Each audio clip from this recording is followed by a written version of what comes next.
Hey friends, if you wish to check battery usage and health in Windows 11, I'll give you the easiest method. Obviously, there's a way to test battery health, but I'll give you the easier method. Right click on the start button, select settings from the menu, go to the system tab on the list on the left hand side. In the right pane, scroll down and then you can select power and battery. Wait till it loads. This page needs a while to load.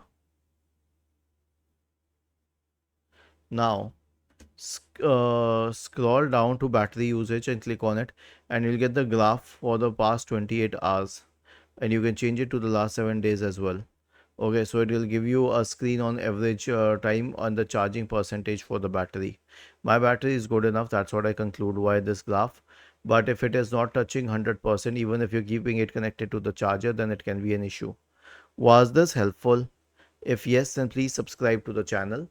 If not, then let us know in the comment section of the video on how we could help you further. Thank you for watching this video and have a nice day.